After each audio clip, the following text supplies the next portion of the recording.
เขาเย็นกับโบใช่คนละติ๊บบ่คนละติบเลยเด้อยู่ไซติบเข่าจะนะอยู่ไซตัวใดตัวใหญ่โอ้เจะ2 คนยืนร่วมกันได้สมมติว่ามีคนมักเขาเจ้าจะเอามาสองเลยอยู่ยืนร่วมกันได้บ่สองพี่น้องบ่ได้เขตชนบทก็คือแบบนี้ล่ะพี่น้องตอนเป็นสาวโสดต้องขยันแบบนี้ล่ะหลังจากได้ผัวก็ขยันกว่านี้เด้ป่าหอมเนาะเข้าหน้าบ่หอมคือเจ้าของดีได้ดมบ่โอ้หอมขนาดเลยคือหอมแท้คณะพวกก็มีแต่นาทีผู้หญิงเนาะเห็ดใดเนาะพวกคือมีแต่รอถากินข้าวกินน้ำได้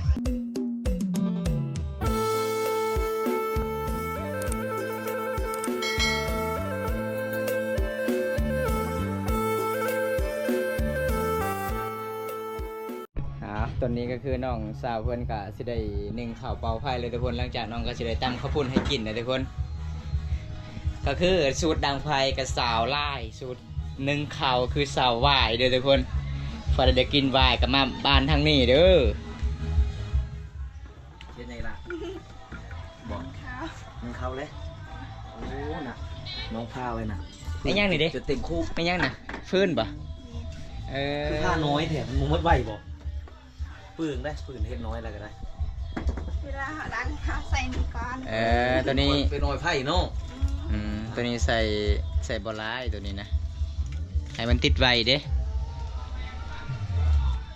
เนี่ยหมอนอยู่ทางหลังเรียกมาซื้อแล้วนะกันแรงเห็นอย่างชื่อนะมืดได้เงินเจ้าก็ลิ้นเล่บ่เล่นไงชื่อเลขบ่เจ้ากัน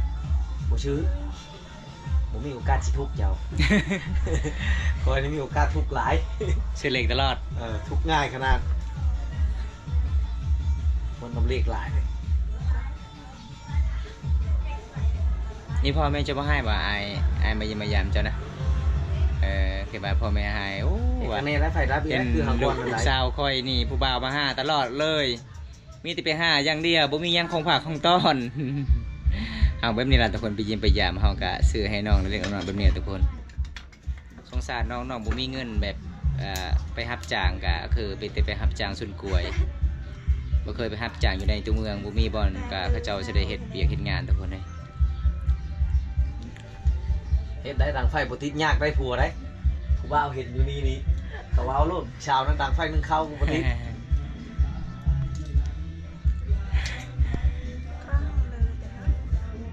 แน่นเลยยัง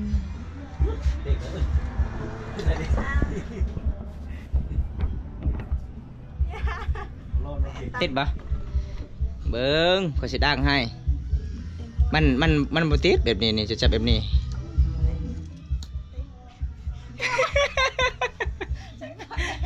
เล่นลอยกับไฟตกเล็บอยู่ในปองเลยทุกคนไปถึงนาตะลือนะยังตกในน้ำเลยโบติดเลยโอ้กระไพคอยก็มีเดี๋ยวจะเอาให้น้องกระไพก่อนขักเนาะจะดังไพคันที่ใส่เลขแบบนี้หน้าสีรวยเนาะเบิ้งพี่น้องกระไพข้างน้องตกกระบอนปอกเฮือนเลยทุกคนตะกี้คือน้องก็จะได้แบบหนึ่งข่าวเป่าไฟแบบเขาเจ้าเฮ็ดบอลแบบเดิมๆแต่ไฟไหม้เบิดแปลนปูก็เลยเขาเจ้ากระสิบมาให้แบบนี้ทุกคนเลย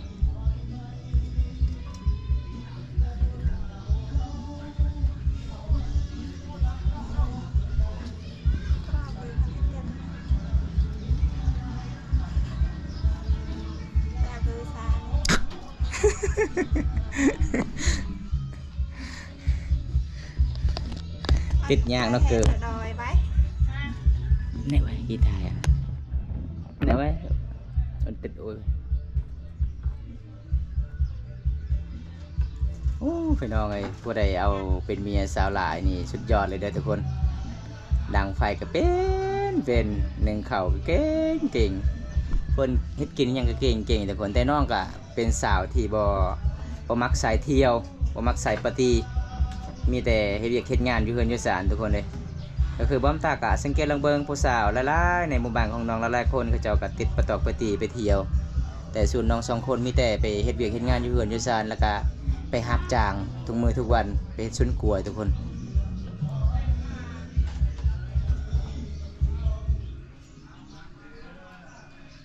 เจ้าพันยังคืนนี้นะ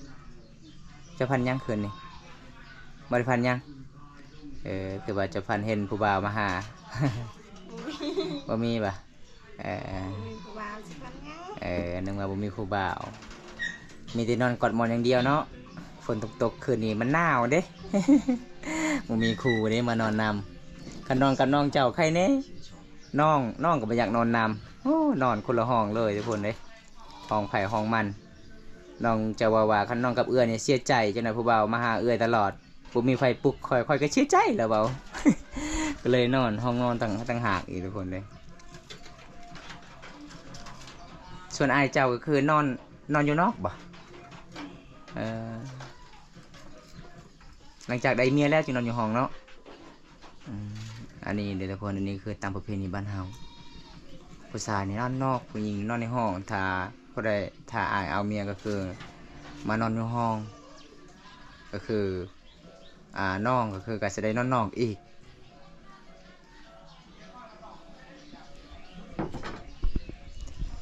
ติดแล้วบัดนี้วันนี้ก็คือฝนกับบ่ตกเมื่อนั้นจะว่าฝนตกก็เลยติดยาก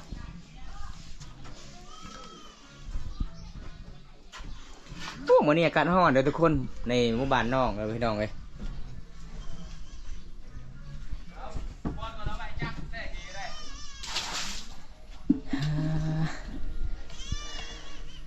ยังคือบ่ถอกถิ่นนะวันนี้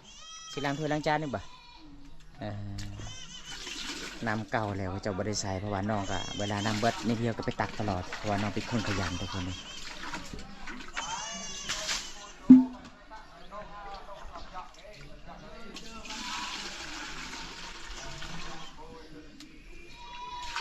ใส่หลายเดี๋ยวน้ำแห้งแล้วเข้าบ่ชุกน้ำมันนึ่งแห้งก่อนนะ ใส่เต็มไหนเป็นยังบ่สุกบ่เข้าอ่ะใส่เต็มบ่เดี๋ยวจี้หรือโทรศัพท์ อันนี้สูตรของน้องนึ่งข้าวเด้เคยบ่นึ่งข้าวแล้วน้ำมันนึ่งแห้งปะบ่เคยเนาะแสดงว่าเจ้าชำนาญใช้ได้เลยประมาณจังนาทีจึงสุกเขานะเจ้ากะลองเบิ่งประมาณจังนาทีแบบฮอดบ่30บ่ฮอดเนาะคือเสาโทรวันนี้ค่อยนับประมาณ16นาทีไวขนาดแสดงว่า30นาทีถ้าไฟแห้งก็ไว30นาทีโอเคอยู่บ่คือเสาหอมได้บำตาทำจักนาทีสุก1นาทีป้าบางคนก็บ่ฮู้จักนาทีเลยทุกคนน้องก็คือไปมาเข้าสมอนะเข้าคือน้อยแท้เข้าละน้อยดีเลยนะก้มกินไปซอลายคือข้าวน้อยแท้ขยันตอนเช้านี่หนึ่งลายเนาะอันนี้คือสำหรับตอนแรกทุกคนก็เจ้าก็เลยมาเข้าบ่หลายเพื่อนน้องกับคนบ่หลายสามีบ่โหดนะสามีบ่โหดนะตะเบิ้มถวนเลยสานคือตื่นได้ป่ะแม่นแล้วไอ้พ่อแล้วเห็ดไอ้พ่อบ่ไอ้พ่อสานในไรเขาอันนั้นนำเข้ามานะไว้บ่ไว้เช่าหัวจะบ้างตอนแรงสลายสะหัวนี่หอมได้ผมมันงามผมมันงามมีแต่มันชิมินนะที่เขาเห็นกับป้าไว้จนเหม็นเคยก็เคยซักผมเคยเนาะมีแต่แม่ป่ะ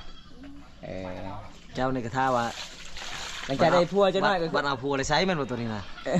บัดเพื่อพัวบ่ให้เงินซื้อแชมพูนี่ต้องได้ใช้ทุกคนจะเป็นนำเข้ามาเนี่ยก็ได้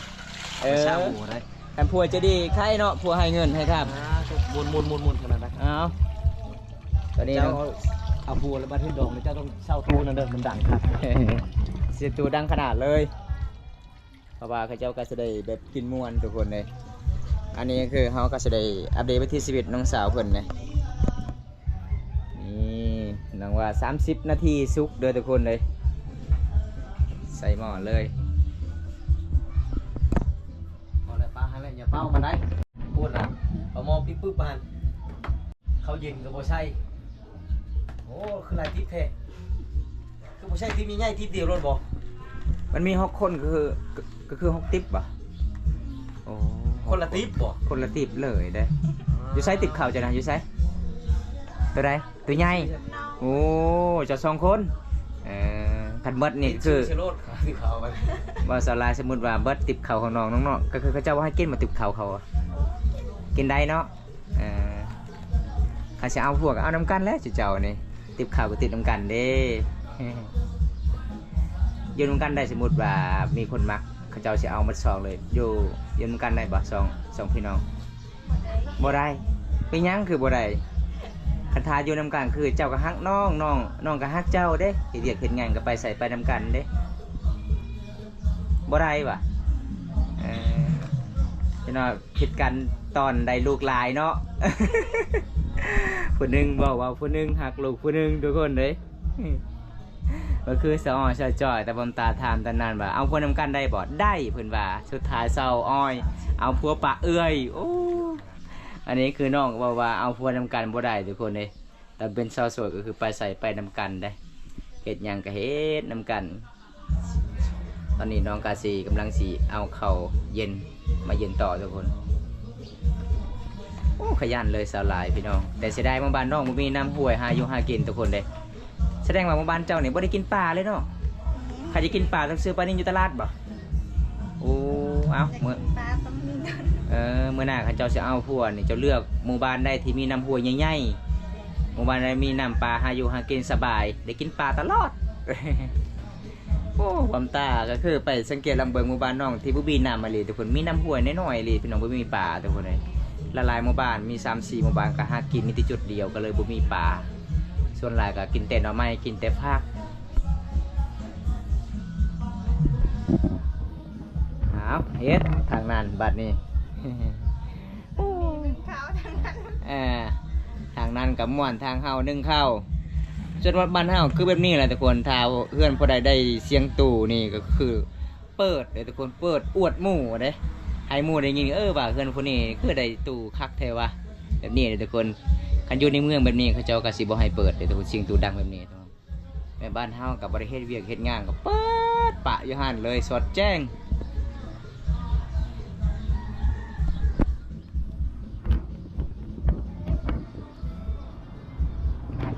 ป้าเบิ่งคือบ่หลายเด้อทุกคน บัดน้องเย็นแล้วป้าจนเต็มหัวเด้อทุกคนเอ้ยขพุดในคำมันจ่าผู้เอ้ยไกรเด้อ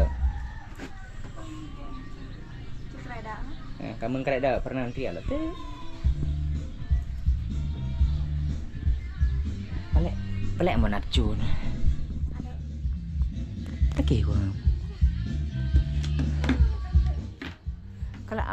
หยันน้ำไปเปิดมันอ่านห้องก็เที่ยวห้องกูบันดอกกูไปก็ละตลาดไม่เปิดกับรัวเตอกูเปิดมันอ่ะเกิดมันไปโอ้ยไม่ใช่มันหยันเปิดมันอ่ะ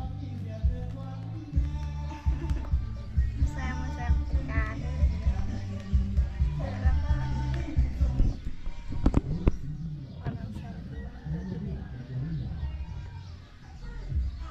ชื่อบินนกเปิดลงยาวก็ ไม่อันดงเนี้ย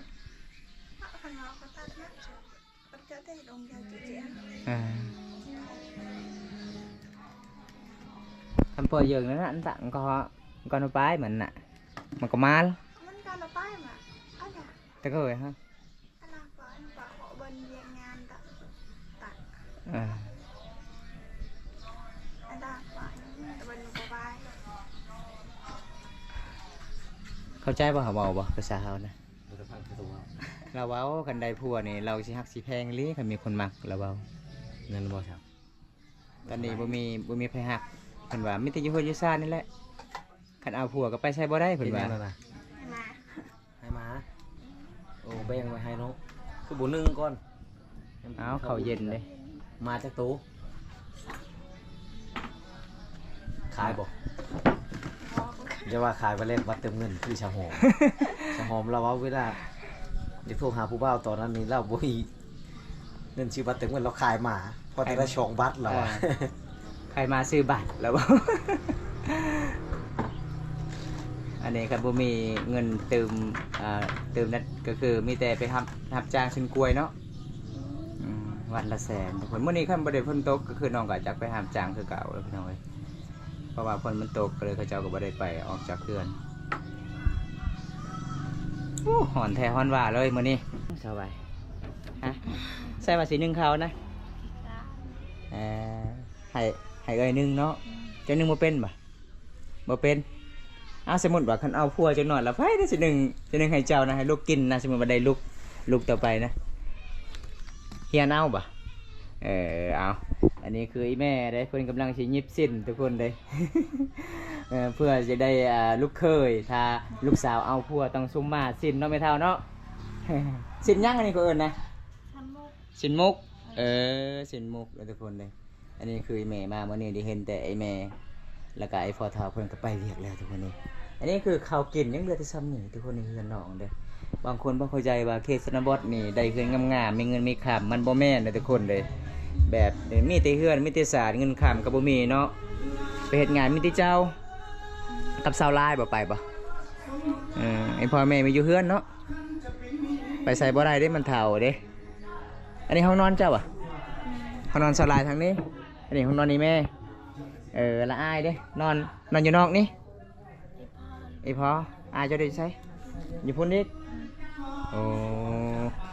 ห้องนอนไผห้องนอนมันได้แต่คนเลยมาวันนี้มี FC ถามว่าสาวว่ายนี่ทาครีมมียังคือหน้าแดงแท้จะทาครีมยังบ่ได้ทาเนาะเป็นหน้าแดงตั้งแต่เกิดเลยบ่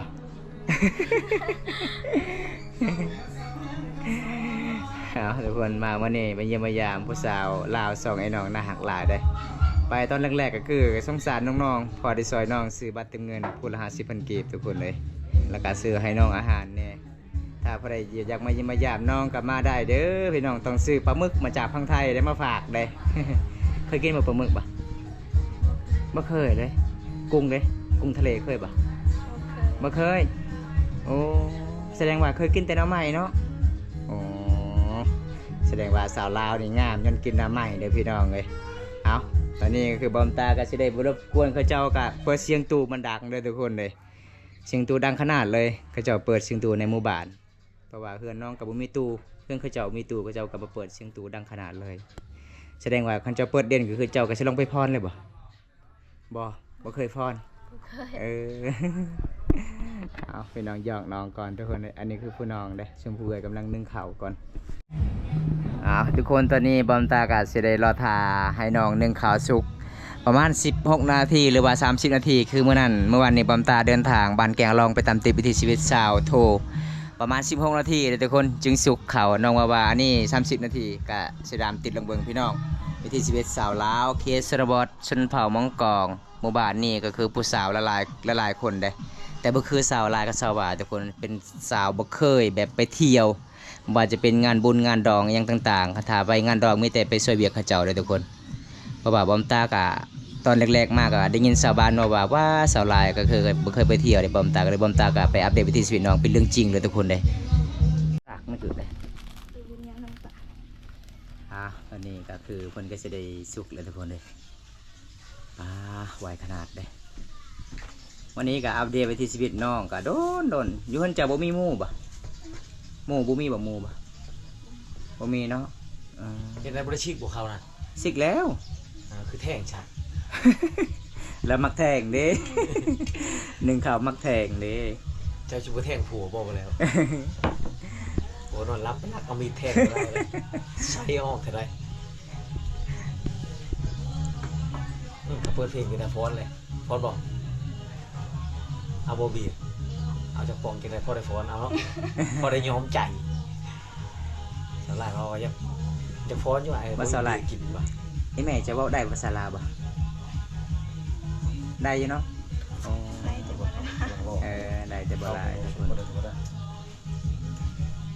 ตอนนี้เฮาก็สิได้รอทาน้องนึ่งข้าวให้มันสุกก่อนเฮาก็จะได้แบบลงภาษามังกรในเด้อทุกคนภาษาท้องถิ่นเนี่ยบางคนก็บ่เข้าใจก็ขอโทษก็อภัยนำหลายๆเด้อทุกคนเฮาก็ต้องเว้าภาษามังกรแน่คันสิเว้าภาษาลาวตลอดก็ยังบ่ถูกอีกทุกคนเลยแบบเฮาก็เว้าลาวบ่ค่อยเก่งเฮาเป็นคนบ้านนอกบ้านนาของชนเผ่าลูกมังกรต้องเว้าภาษามังกรบางคนฟังไทยว่าภาษาสวยบ่มันก็แม่นแต่คนภาษาสวยทางลาวเด้อพี่น้อง เคยตัดไปยวน เป็นยังไงฉันนี่สุกเลยบ่สุกแล้วทุกคนเลยน้องก็สิเพื่อสิได้สุกเขาแม่นง่ายเลยน้องนั่งทาอยู่นี่ตลอดเลยทุกคนดังไฟเลยส่วนน้องสาวเพิ่นตอนนี้ก็สิไปลิ้นแล้วทุกคนเลยน้องสาวเพิ่นว่าข่อยนึ่งข้าวบ่เป็นมีแต่เอื้อยข่อยนึ่งข้าวเป็นก็เลยให้เอื้อยก่อนอันนี้คือวิถีชีวิตหน้าที่ผู้หญิงของเราทุกคนเลยเขตชนบทก็คือแบบนี้ล่ะพี่น้อง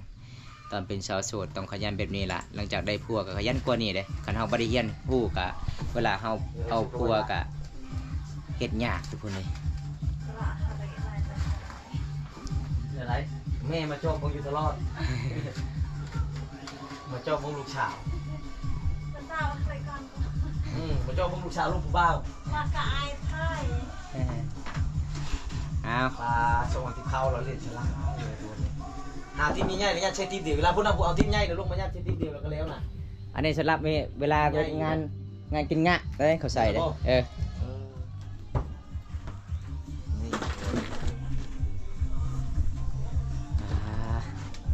หอมขนาดเลยข้าวหน้าเลยทุกคน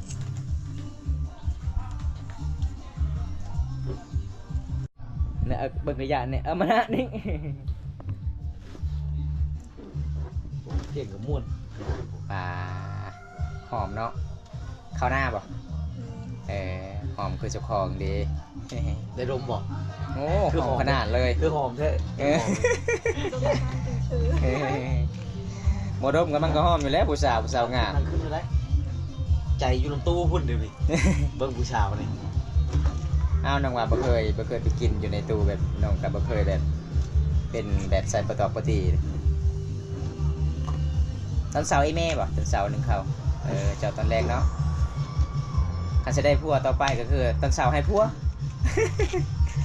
มีแต่ นอน คันเอาผัวก็มีแต่หน้าที่ผู้หญิงเนาะเฮ็ดใดเนาะผัวคือมีแต่รอถ่ากินข้าวกินน้ำเด้หลังจากนั้นก็ไปหาเงินคือเสาสุกหมู่คู่ของสาวฝ่ายทุกคนเลยสาวลายเป็นสาวฝ่ายสาวลาย เอาผัวเลยเด้อพี่น้องเลยเอาตู้เดี๋ยวนี้เขาเป็นดีเจได้เอา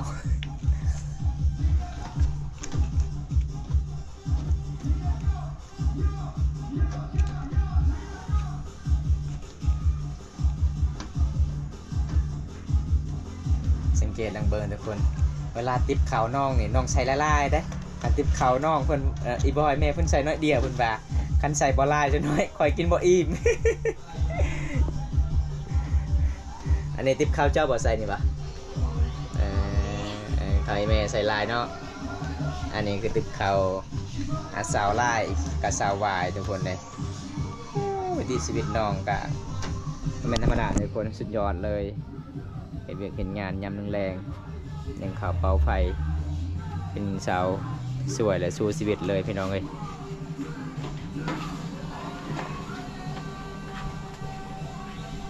ช่างอยากอีกถึงกือ เป็นนะแบบนี้ เสียงตูดังขนาดเลยพี่น้อง แต่มันเป็นธรรมชาติ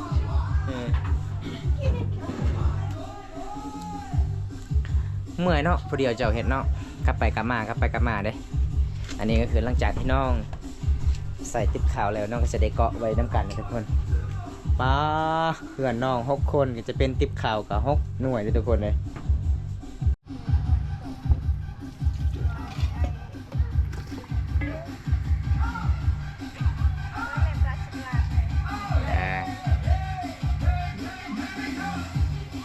เซอะ เอาเฮ็ดไปพี่น้องเอ้ยทางพุ่นเด้อทุกคนทางเงินก็เจ้าวัยรุ่น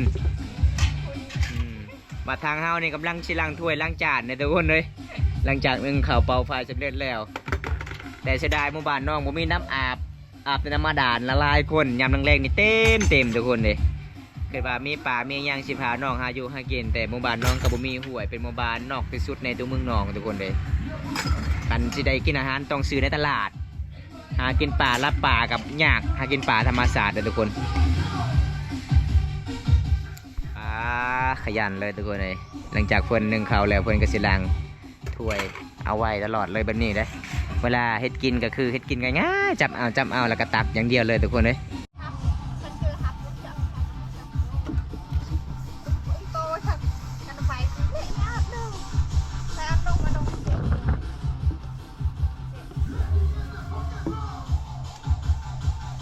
สาวหลายสมมุติว่าล้างถ้วยล้างจานมีแต่เจ้าผู้เดียวบ่น้องเจ้าเรียกบ่ได้ซอยบ่ ล่างแม่ เวลาเราวางเวียกกับซอยเนาะเบิ่งทุกคนขยันเลยเบิ่งเฮือนของน้องนี่ก็คือน้องมีหยังน้องก็สิได้ลาให้สะอาดจ้างไปทุกคนเลยแต่ละเฮือนก็คือบอมตาสังเกตลองเบิ่งการเดินทางในเขตชนบททุกคนบางคนก็บ่มีสไลด์ก็บ่มักใส่สไลด์เด้อทุกคนทุกวิญญาณหน้าแหลม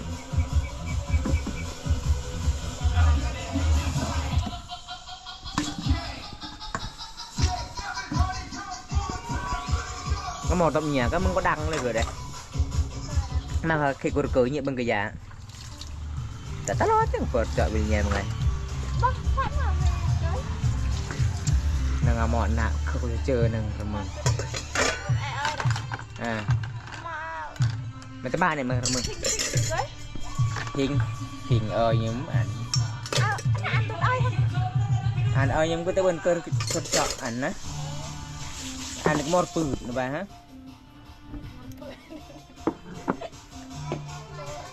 thì là trộn một ray cho nhau món nặng lơ ngày nào hôm ấy lật cự nhằm mà ngày mà mặn nó pro hay là nó pro tù không thằng cứ tợ thì gì nó cắt ấy cự này nó soi hair bờ ấy chiều tràn gì mà ngày nó mắc nó pro tù aku kecil neng cewek deh berkoi belinya sampai aku dan cop makan rau dah makan rau dah sih berkoi kita ke tawar tawar belinya neng kalau aku tetตอนนี้น้องกะสิได้ล้างแล้วก็คือน้องก็สิได้ปะไว้ทุกคนจัดเป็นระเบียบเรียบร้อยอันนี้คือสำหรับน้ำกินเด้ทุกคนเพราะว่าช่วงนี้ก็ช่วงในหน้าฝนก็เลยนำก็จะเป็นสีขาวๆทุกคนอันนี้ก็คือพระเจ้าตักก่อนก็เป็นสีใสๆได้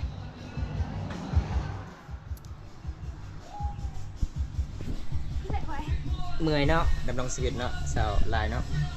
สมพอเขาตั้งจอซื้อสาวลายเฮ้ยยังมันก็หลายอย่างเลยได้หลายรูปหลายแบบเลยแต่จะได้โมบะเพื่อนน้องบุมีหมูทุกคนเลยกันน้องมีหมูเดี๋ยวผมตาก็อัปเดตให้เอฟซีเดี๋ยวครับส่วนน้องกันแสดงว่าหมู่บ้านเจ้านี่หลายๆคนบุมีหมูบ่เขาเจ้าบ่ได้เลี้ยงหมูบ่บางคนก็มีบางคนก็บ่มีส่วนว่าเฮาเลี้ยงหมูเฮาก็ปล่อยสายๆมันก็บ่ได้เนาะช่วงนี้เขาเจ้าก็ได้ปลูกมันสำปะหลังละลายเด้ละลายคนละลายครอบครัวปีนึงในเฮือนของน้องเฮ็ดสวนมันนี่ได้จักล้านเนาะ5 ล้าน 6 ล้านบ่กุ้มกินเนาะ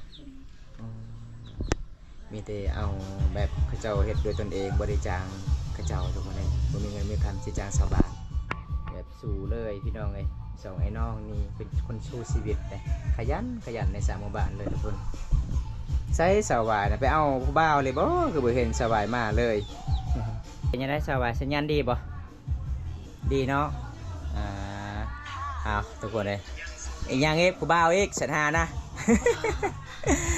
เอาพี่น้องมื้อนี้บอมตากับบ่มีหยังหลายสิพา FC เดี๋ยวครับส่วนเดี๋ยวทุกคนบอมตาก็สิได้ตามติดวิถีชีวิตน้องบรรยากาศยามแลงในหน้าฝนเห็นวิถีชีวิตน้อง2คนก็โอ้พี่น้องเอ้ยลำบากหลายเลยเพราะว่าน้องก็ใจดีได้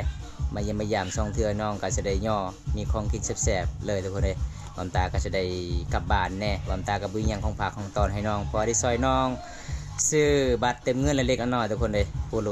ผู้ละ50,000 กีบพี่น้องน้ำจิตน้ำใจสาวลาวสาวงามบ้านป่า